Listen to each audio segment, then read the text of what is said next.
এবং দুইজনকে দুটো হাজির রুমালও দিয়ে দিয়েছেন।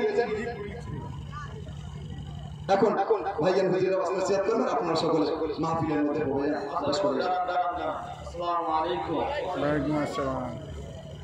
মাশাআল্লাহ, সকলে কম বেশি অবগত আছেন আজকের বিষয়টা, আজকে কিসের জন্য, কেন আজকে এখানে মাহফিল করা হয়েছে, বিদায় মাহফিল করা হয়েছে, কম বেশি সকলেই জানেন। তা অনেক কথা ছিল, কিন্তু সময় খুবই অল্প, তার মধ্যে থেকে দুই একটা কথা বলি শুনে। মুজাদ্দিদুল জামান দাদা হুজুর পীর কিবলা রাহমাতুল্লাহ আলাইহির শিক্ষা প্রতিষ্ঠান অনেক রয়েছে বাংলায়। মুজাদ্দিদুল জামান দাদা হুজুর পীর কিবলা রাহমাতুল্লাহ আলাইহির সিলসিলার আলেম ওলামারা যেভাবে খিদমত করে যাচ্ছে, মুজাদ্দিদুল জামান দাদা হুজুর পীর কিবলা রাহমাতুল্লাহ আলাইহির আজকে আমার বড় ভাই যারা স্বপ্ন দেখেছে নানান নামে শিক্ষা একটা প্রতিষ্ঠান করব, তাই মুজাদ্দিদুল জামান দাদা হুজুর পীর কিবলা রাহমাতুল্লাহ আলাইহির সিলসিলা আলেম ওলামা দেখারে সঙ্গে করে নিয়ে, আপনাদের মুরিদ দেখারে সঙ্গে করে নিয়ে আজকে আমার মুজাদ্দিদুল জামান দাদা হুজুর পীর কিবলা রাহমাতুল্লাহ আলাইহির যে মত বাণীতে আদর্শ দেখিয়ে দিয়ে গেছে, শিক্ষা হচ্ছে জাতির মেরুদণ্ড।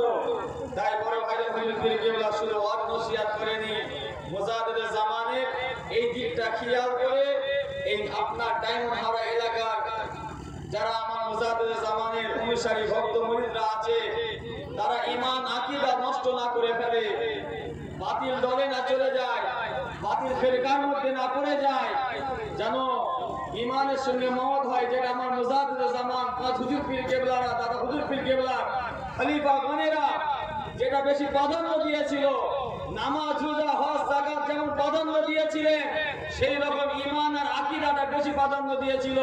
যার ঈমান আকীদা ঠিক রয়েছে, যার ঈমান আকীদা ঠিক আছে, আল্লাহ কারে পরকালে আল্লাহ তাকে জান্নাত দিয়ে দেবে।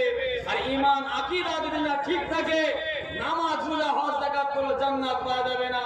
তাই আমার মুজাদ্দিদুল জামান হুজুর পীর কিবলারা বড় চিন্তা ভাবনা করে তাই শিক্ষা প্রতিষ্ঠান করেছে। তাই মুজাদ্দিদুল জামান দাদা হুজুর পীর কিবলার উদ্দেশ্যে আমার বড় ভাইজান তাই চিন্তা করলো সিলসিলার জন্য, মুজাদ্দিদুল জামানের মুরিদদের জন্য, নতুন প্রজন্মদের জন্য শিক্ষার প্রয়োজন এবং ঈমান আকীদা বাঁচাবার প্রয়োজন। তাই আপনাদের এলাকায়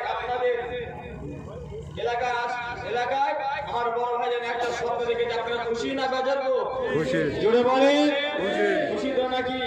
ইনশাআল্লাহ ভাইয়ের পাশে থাকবেন তো নাকি? জোরে বলেন থাকবেন তো নাকি?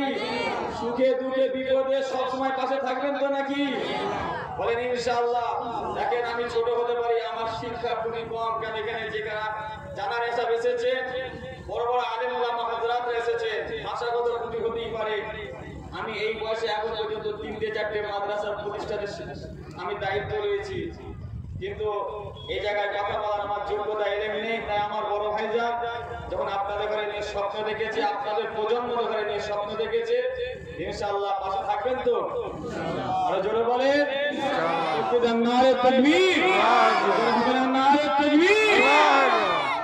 যখন দাঁড়িয়েছি সকলে দাঁড়িয়ে যান, হুজুরকে সালাম দেব, সকলে দাঁড়িয়ে যান, যারা বসে রয়েছেন উঠে পড়ে।